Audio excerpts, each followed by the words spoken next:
Episode 4 opens with Elsa happier than ever, but not everyone is pleased to see her smile. With her treasured music box finally restored, she excitedly prepares to host her very first tea party, eager to share homemade sweets crafted from the vegetables she lovingly grew herself. To everyone's surprise, the unusual desserts become the star of the gathering, earning praise from every guest. But as laughter fills the room, one pair of eyes remains fixed on Elsa with barely concealed resentment. Completely unaware of the brewing jealousy, Elsa warmly offers Serafina a cup of fresh herbal tea, while Rebecca can't help but wonder why she was invited in the first place. Pouring Serafina a cup of herbal tea, Elsa warmly complimented her beauty. Serafina politely returned the compliment before her eyes settled on Elsa's elegant hair ornament. When she asked about it, Elsa happily revealed that it was a gift from Julius, explaining that he had even traveled to Liberum to repair her treasured family music box and surprised her with the beautiful barrette when he returned. After a brief pause, Serafina forced a smile and claimed Julius had always been thoughtful with women, even boasting that he had showered her with gifts in the past. Yet she couldn't help admitting that traveling all the way to Liberum just to repair Elsa's treasured music box was far beyond anything she had expected from him. Completely oblivious to the jealousy hidden beneath those words, Elsa happily praised Julius's kindness and innocently offered to show her the restored music box. Not wanting to hear another word, Serafina politely declined. After the tea party ended, Rebecca quietly asked whether Serafina had said anything unusual. Oblivious to the jealousy behind Serafina's words, Elsa simply mentioned that she had complimented the barrette Julius had given her. The conversation soon shifted to Julius's birthday, and Elsa happily shared that she had gifted him a custom-made shirt, a pair of cuff buttons, and homemade gratin before Rebecca took her leave. Just as Elsa was seeing her guests off, Serafina stopped her with a smile, claiming she had something to return. She handed over one of Julius's missing cuff buttons, the very one Elsa had gifted him. Then, with deliberate intent, Serafina falsely claimed Julius had left it behind while they were alone together, planting the first seed of doubt in Elsa's heart. That night, Julius returned home preoccupied with the cuff button he had misplaced 2 weeks earlier, resolved to finally come clean to Elsa. Yet before he could speak, Elsa quietly produced the missing cuff button, revealing that Serafina had returned it during the tea party. Caught completely off guard, Julius immediately realized he had dropped it after their brief encounter at the Sun Festival.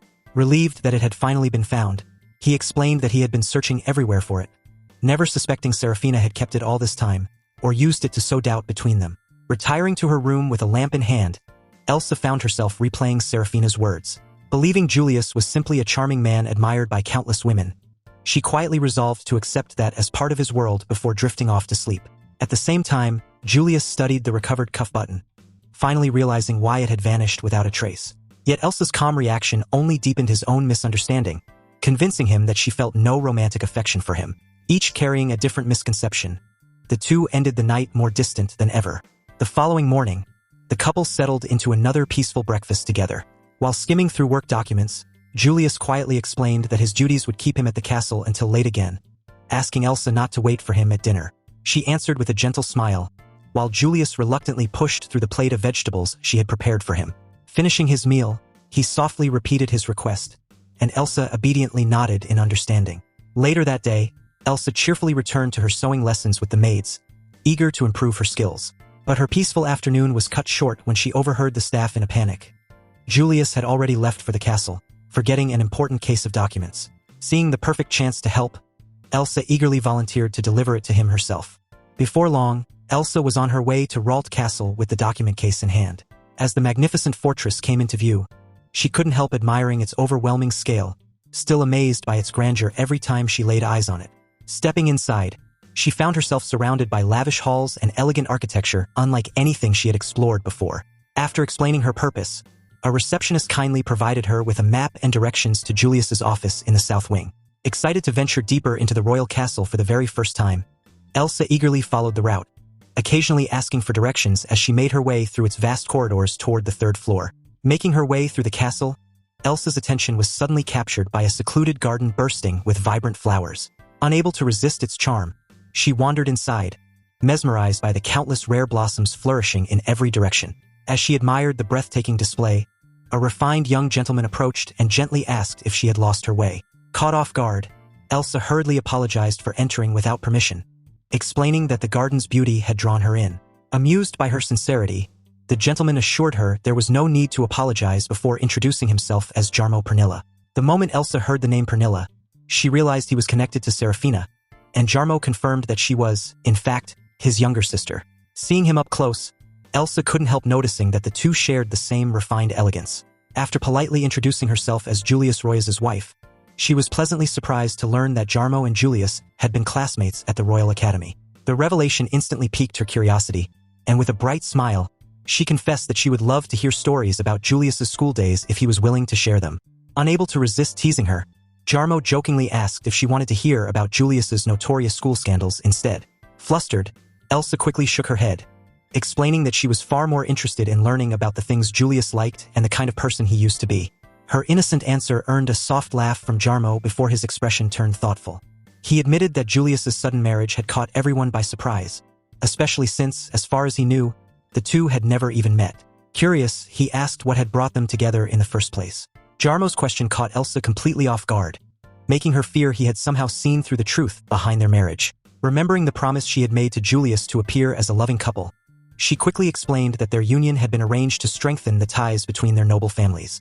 The pressure of the moment caused the document case to slip from her hands and fall to the floor. Before Elsa could pick it up, Jarmmo calmly retrieved it himself. Holding the case instead of returning it, he quietly warned that Julius had long been surrounded by countless romantic rumors, cautioning that someone as pure and sincere as her could easily end up heartbroken if she ever fell for him. Embarrassed, Elsa quickly apologized and reached for the fallen document case. But instead of returning it, Jarmmo held onto it for a moment. With a gentle smile, he remarked that if she had married him instead, she would never have to wear such a troubled, bewildered expression. His unexpected words left Elsa completely speechless. Before Elsa could say another word, her younger brother, Hannes, unexpectedly found her at Ralt Castle. After introducing him to Jarmmo, the nobleman warmly remarked that the siblings bore a remarkable resemblance. Delighted by the surprise reunion, Elsa asked why Hannes was there, and he explained that he had already begun training as a future civil official by organizing documents and delivering orders. Realizing she was at the castle, Hannes then curiously asked if she had come to see Julius. Elsa explained that she had come to deliver documents, but had become so captivated by the castle's breathtaking garden that she had lost her way. Hannes immediately offered to escort her to Julius's office, and after gratefully accepting, Elsa politely bid Jarmmo farewell. With a gentle smile, Jarmmo apologized for keeping her and asked that she pass along his regards to Julius. As the brother and sister disappeared into the distance, Jarmmo watched them leave before quietly realizing that Elsa truly was the daughter of the distinguished Ukrainian ducal house. As Hannes escorted Elsa through the castle, he gently reminded her to be more cautious around powerful nobles. Though the Ukrainian family had fallen from its former glory, they were still descendants of a royal bloodline, and every word they spoke carried weight. Elsa explained that Jarmmo had only approached her because he thought she was lost, but Hannes merely sighed before teasing that she had looked like a helpless rabbit standing before a cunning fox. Elsa could only blink in confusion at the comparison, while Hannes simply smiled. Before long, the two arrived outside Julius's office. Stepping into Julius's workplace, Elsa was left in awe by the enormous office bustling with officials hard at work. Hannes pointed out that this was where Julius spent his days, and Elsa made her way to the reception desk with the forgotten documents. The moment the receptionist checked them, panic turned to relief, realizing they were urgently needed to finalize an important decision that very day. Grateful beyond words, the receptionist thanked Elsa for saving them from a serious setback. Before quietly taking her leave, Elsa also offered a basket of homemade baked sweets, asking that they be shared with everyone in the office. Just as Elsa was about to disappear into the busy office, the receptionist called out from the front desk and asked for her name. When Elsa calmly introduced herself as Julius's wife, the receptionist was completely taken aback. It was hard to believe this gentle, soft-spoken woman was married to the man who had once been relentlessly pursued by countless noble ladies, each arriving at the office demanding to see him and even arguing over who had the greater claim to his attention. In contrast, Elsa did nothing but express her gratitude for everyone who worked alongside her husband, leaving the receptionist deeply impressed by her kindness. Wanting the couple to reunite, she mentioned that Julius would soon return from his meeting, but Elsa politely refused, insisting she would never interrupt his work when they could simply talk over dinner at home. However, the moment she turned to leave while speaking, she walked straight into someone. She instinctively apologized, then slowly looked up, only to find herself face to face with Julius. Julius could barely hide his surprise as he asked what had brought Elsa to the castle. She quickly apologized for arriving without notice and explained that she had come to return the documents he had accidentally left behind. Before they could say another word, Crown Prince Alexis and Jerry approached.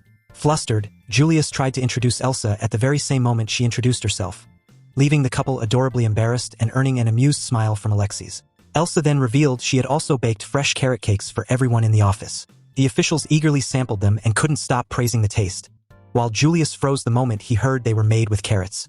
Yet despite his lifelong dislike of vegetables, he coldly ordered everyone to leave a portion for him, prompting the startled officials to immediately agree. With her errand complete, Elsa politely excused herself, not wanting to distract Julius from his work. Julius instinctively tried to stop her, but the words never left his lips. Seeing the awkward silence, Crown Prince Alexei stepped in with a sigh, pointing out that Julius hadn't taken a single break all day and insisting he at least enjoy some tea with his wife. Unable to refuse, Julius joined Elsa, but as the carrot cake was placed before him, his lifelong hatred of vegetables made him hesitate. Sensing his reluctance, Elsa smiled and confessed that he had already eaten the very same carrot cake at breakfast after she had secretly mixed it in with the scones. She admitted it was her little plan to help him eat more vegetables and gently reassured him that the recipe had been specially made to hide the strong taste of carrots, making it much easier to enjoy. As Julius listened to Elsa's explanation, he couldn't help but wonder if she had been quietly considering his likes and dislikes all this time. Setting aside his prejudice against vegetables, he finally took a bite and admitted that it was surprisingly delicious, much to Elsa's delight. The simple exchange made Julius realize that, before he even noticed, Elsa had naturally found her way into his heart. When they stepped outside, however, they were greeted by the unexpected sight of Alexis, Jerry, and Hannes shamelessly eavesdropping on them. Embarrassed, Julius immediately sent the trio back to work, though not before Alexis teased him. Jerry reminded him that vegetables were good for his health, and Hannes thanked Elsa for the sweets. Once they were alone again, Julius finally expressed his gratitude for bringing the forgotten documents, earning nothing more than Elsa's warm, radiant smile. As her carriage departed the castle, Elsa suddenly realized she had forgotten to tell Julius about meeting Jarmmo earlier that day. Unbeknownst to her, Jarmmo quietly watched her leave from a nearby window with a faint smile, bringing the episode to a gentle yet intriguing close.